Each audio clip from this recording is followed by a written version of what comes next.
In the ancient days of Israel's rebellion, a heavy King Ahab, a ruler weak in will, she had seduced the nation into the dark and bloody worship. Amidst this corruption, a solitary figure emerged. He was not a man of soft clothing or royal courts. Elijah marched into the palace of Samaria.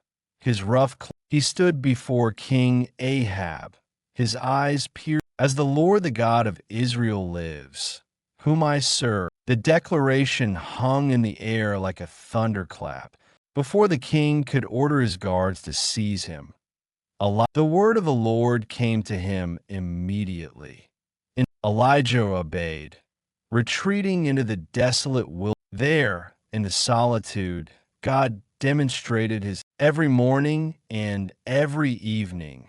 The black days turned into weeks, and the drought began to grip the land. Eventually, even the brook Cherith succumbed to this. The Lord spoke again, commanding Elijah to arise. It was a test of faith to walk into the enemy's territory. Upon arriving at the city gate, Elijah saw a woman. He called out to her, asking for a little water in a cup. As she turned to go, he added another request.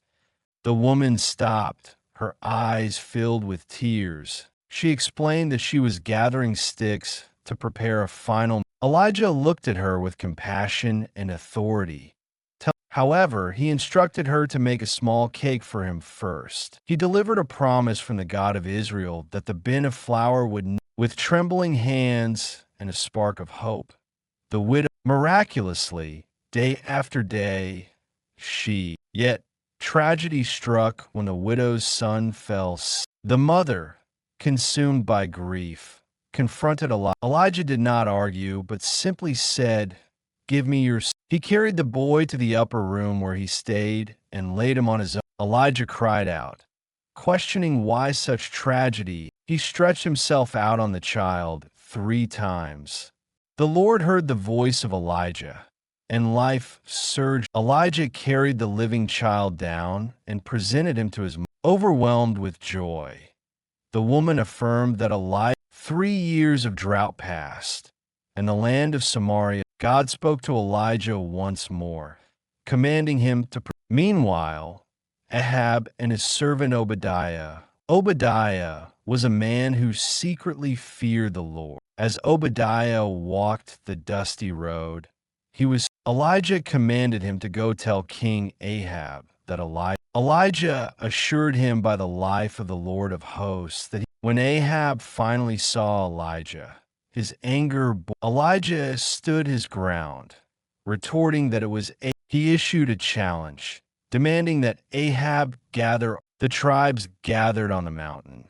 A sea of people. Elijah addressed the crowd, asking how. He proposed a contest where 2 bulls would be prepared. The God who answered by fire would be acknowledged as the true. The prophets of Baal went first, preparing their bull. They screamed, "O Baal, hear us."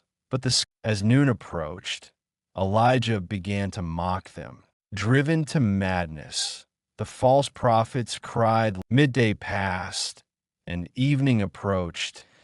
Then Elijah called the people near, and he took 12 stones, representing the tribes, to make the miracle impossible to deny. He dug a trench. He commanded them to do it a second time, and then a third. At the time of the evening sacrifice, he prayed a simple, powerful prayer. Suddenly, the fire of the Lord fell from heaven. The supernatural fire was so intense it devoured. The people, terrified and awestruck, fell on their faces. Seizing the moment, Elijah commanded the people to.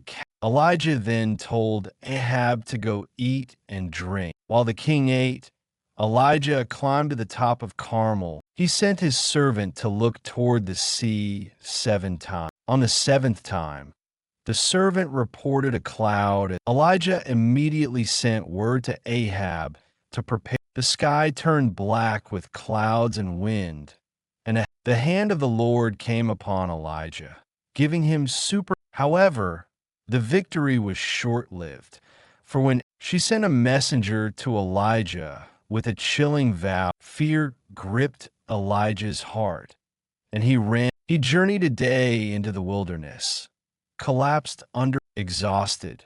He fell asleep, but an angel, he found a cake baked on coals and a jar of water. He ate and slept again, but the angel returned, strengthened by that food. Elijah walked for 40. There he hid in a cave, and the Lord asked him, "What?" Elijah poured out his complaint, claiming he was the only one. God commanded him to stand on the mountain, and after the wind came a violent earthquake, shaking the ground. After the earthquake, a fire raged, but the Lord was not. Finally, after the fire, there came a still, wrapping his face in his mantle out of reverence. God gave him new instructions, telling him to anoint Hazael. God also revealed that Elijah was not alone. Elijah departed and found Elisha plowing with 12. Elijah cast his mantle upon Elisha.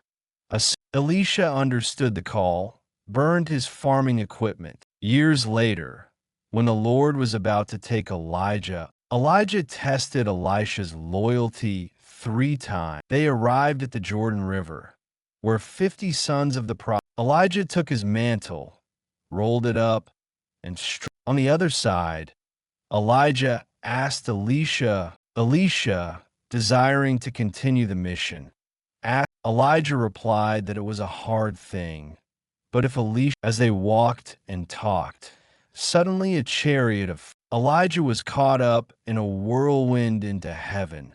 Elisha saw it and cried out, "My father." He saw Elijah no more, but he picked up the mantle. Returning to the bank of the Jordan, Elisha struck the water divided, just as it had for his master.